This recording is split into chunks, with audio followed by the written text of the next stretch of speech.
Now let's look at proper bereavement etiquette. What is etiquette? Simply put, it's the customary of polite behavior in society or among a particular profession or group. In other words, good breeding. Grief is complex. Etiquette can help keep it simple. During times of grief, everyone wants to say and do the right thing, the loving thing, the appropriate thing, but it's not always clear what that is. Grief can be terribly lonely, isolating, confusing, a foggy journey, one that can be made less awful by thoughtful friends. But it can also be made far, far worse by people who don't know what it's like and who mean well but end up, well, mean. Ew. The following are some do's and don'ts in bereavement etiquette.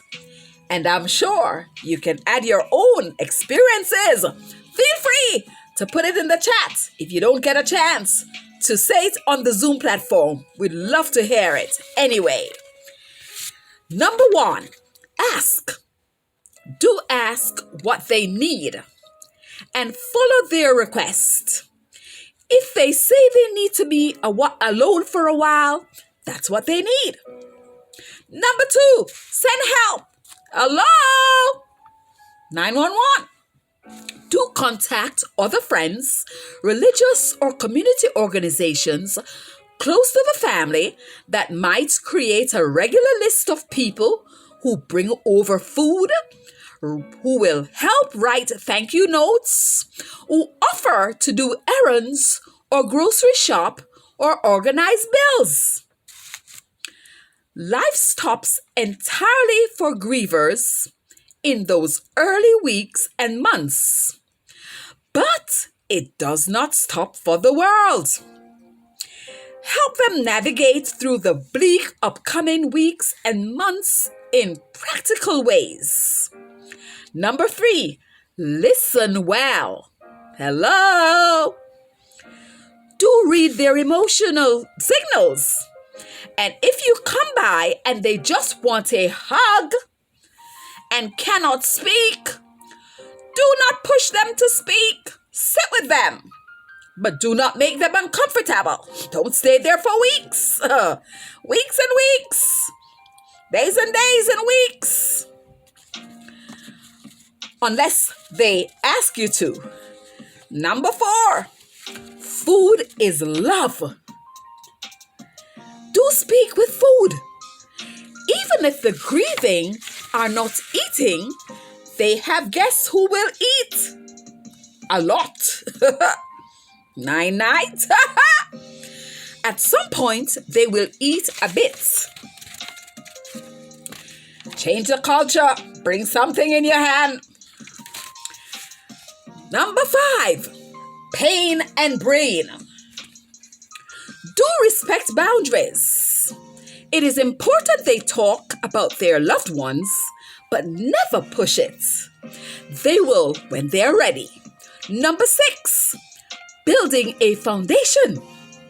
Do ask if he or she would like your help to set up a foundation or fund or scholarship in their loved one's name, because people will want to contribute in some way. Not everyone is mean. Hello? Number 7, suicide alert. Beep, beep, beep, beep, beep. Doesn't matter who you are. Do push. If you feel he or she is sinking into a dangerous abyss or bottomless pit of isolation and depression, if they do not return calls to you or close friends and family, go over there. Knock on the door until they let you in. is, of course, if you had a close relationship before the loss. You nosy Parkers. If they trusted you, and if they're not talking to anybody, and nobody has seen or heard from them, get in there. Get in there. Or reinforcements that they trust. People they trust. Bishop, pastor, first lady, evangelists. Who knows what they're doing, of course. Number 8, no giving up. Do not give up on them, but also do not call 3 times and email and assume they will respond when they are ready, etc. There is still a balance you must strike between respecting boundaries and abandoning a friend in desperate need. Use your instincts. Well, at least the smart ones. Now, let's look at some what not to says. Shh. Oops. Number 1. It was their time to. Number 2. They won't want you to. Number 3. He or she is in a better place. Number 4. Time will heal this. Number 5. He or she lived such a full life in the time they were given. Number 6. It's time for you to move on. Number 7. God wanted him or her back. Number 8. His or her work was done. Number 9. At least he went quickly and it was painless. Number 10. I know a woman who lost their spouse and within 3 years was happily remarried. Number 11. When you are ready, I have a great guy or gal for you. Ew.